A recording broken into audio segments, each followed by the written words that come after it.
Well, today we're talking about 5 things that I think you should know, especially right now in 2021, going into 2022, when moving to Norfolk, Virginia. And we're starting right now. Hey, my name is Sam Sansalone. I'm a real estate agent in the Hampton Roads area that goes from Virginia Beach all the way up through Williamsburg, and I do videos every week about living and moving to this area. So today we're talking about 5 things that I think you should know now when moving to Norfolk, Virginia. I've done a lot of videos about Norfolk and the pros and cons of living here, and some details about the areas and what it's like to live here in neighborhoods. But there are some details that I think that I haven't really talked about too much, or that I think need to be addressed right now based on where we are now currently, and they're all different types of things. So number 1 is there aren't many new construction neighborhoods. So I get a lot of people asking me about new construction anywhere in the area because it's a pretty popular thing, but because of the scarcity of housing in general, and also the scarcity of lots for builders to build on and neighborhoods for builders to build in, it has gotten very difficult to find new construction. And so people have looked for new construction in different cities, but Norfolk specifically does not have too much, and they haven't had a lot because a lot of the area is a much older area. So you've got the western side of Norfolk, even in the eastern side and northern side. This whole area is built anywhere from like the 1900s, 19-teens, all the way through into like the 60s, 70s, and sometimes the 80s. But most of these houses are older. And so you will find new construction, but a lot of it is either condos, for example, East Beach on the northeastern section of Norfolk, close to Ocean View, the water.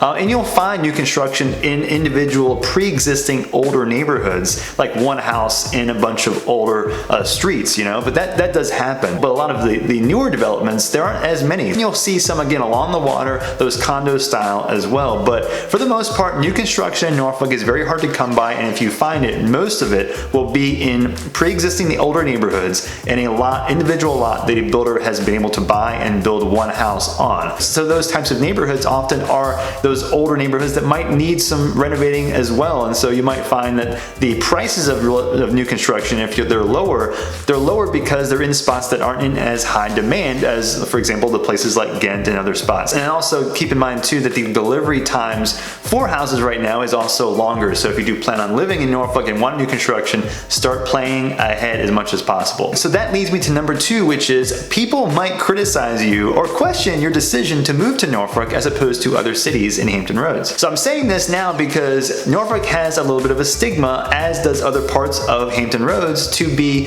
whether it be unsafe, kind of just bland, kind of boring, or run down. I think there's like an attachment to the name of Norfolk in some spots where this feels like that. And so people, when you say I live in Norfolk or I live in Virginia Beach, people have a picture. They put pictures in their minds as to what that means. And that can mean different things in different parts of Norfolk. But the idea here is that there are parts of Norfolk that do create a certain reputation for a lot of what Norfolk is. But my point here is to say that if you do research early, you're going to know where the spots you're going to like are. And Norfolk has so many different styles and environments. We'll talk about that later.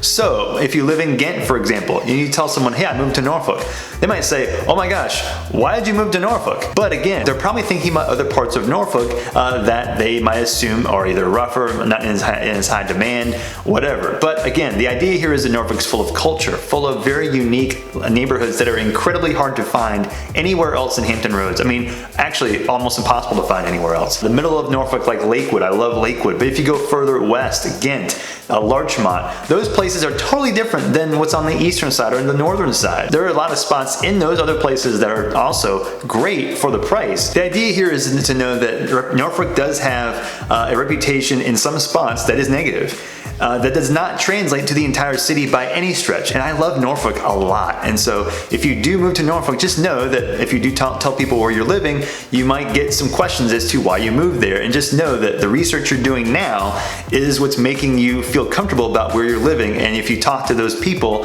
they might not understand all the things that you're doing. That leads me to number 3, which is there is a train that runs directly across through Ghent from the western side of Norfolk all the way down to the south side, all the way through sections of Ghent and Norfolk.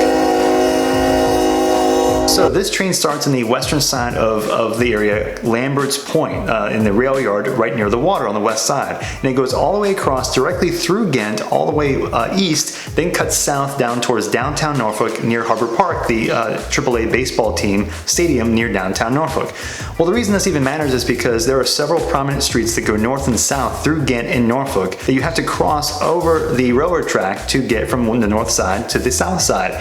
And if there's no train, it doesn't make any difference, but randomly you will see this train go straight across this area of Ghent, and it will block you and it'll stall you out 10 plus minutes, 15 sometimes or longer. So if you're planning out your route from your house to where you're working and it says like 12 minutes, it does not factor in the chance of there being a train going across and blocking your way. So there are detours around the train. You won't necessarily know if you'll need to take the detours until you get to the intersection you're going to. However, you can cut across. There are several streets that have underpasses that go under the train in this Ghent area. Now, number 4 is environments change quickly. Okay, this is similar to what I talked about in number 2, which is Norfolk has so many different areas in it, and you've got to remember this when you plan your move, is because if you look online, if you see houses that are priced like $750,000 or $550,000 or $1.5 million, you might want and look for a specific vibe in a specific part of Norfolk.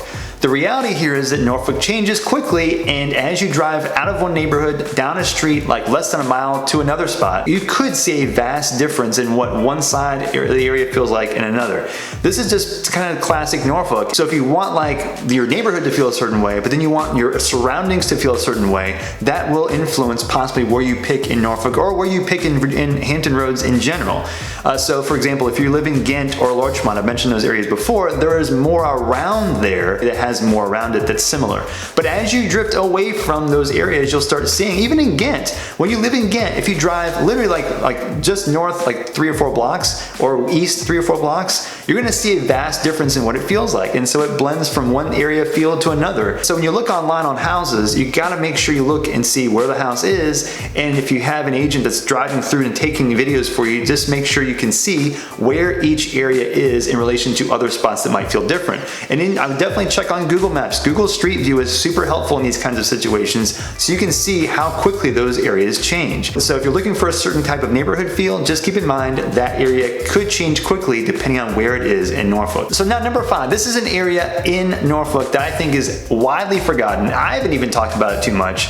It is part of West Ghent, but it's called Chelsea. So Chelsea is awesome, but it's also, again, easily forgotten because of where it is in Norfolk. If you look at Ghent on the western side of Norfolk, just west of Hampton Boulevard, that road that's just west of Ghent is an area that's called West Ghent. So that Hampton Boulevard road is a pretty big dividing line, and it's hard to cross that road a lot. And that's what makes West Ghent not as popular and not as easily accessible as the rest of Ghent and Norfolk. But if you go just southwest of the West Ghent neighborhood, there's this little section called Chelsea, and there are some awesome spots in here. Mainly restaurants. Some of my favorite restaurants are in here. One is called the Bakehouse at Chelsea, and next door to that is my favorite place to have a beer, which is the Birch. One of the best places, actually ranked in the top 10 in the country, I think actually the world, to have a beer. It's a very unique spot, plenty of unique beers that I hadn't even tried before, and they keep rotating their menu. So you have that, and then down the street from there is also a new wine garden called Grandiflora Wine Garden that's right around the corner from some other spots here. It just opened in 2021. I've not been to this one yet. I'm excited to because I've heard some awesome reviews. That's around the corner from the Birch, and you've got, again, the Bakehouse at Chelsea, and then 2 breweries. Smartmouth is one, and Benchtop is down the street too. So these are all within relative walking distance to each other. So then if you go to the Birch, there's a cool place called Torch Bistro right around the corner, and then Orapax is a Greek restaurant as well. And so you've got several things right in the corner of the southwestern section of West Ghent. So I think that this is a place, if you do live in Norfolk, especially Ghent, don't forget about Chelsea. I think the locals know about a lot more, but people that move here forget that this even exists because it's right in the corner of Norfolk. I love helping people move to Hampton Roads, and if you have any questions about living here, or you want to relocate here, please let me know. I've got my contact information in the description. You can reach out to me anytime, and I'll do whatever I can to help you, and I will see you on the next video.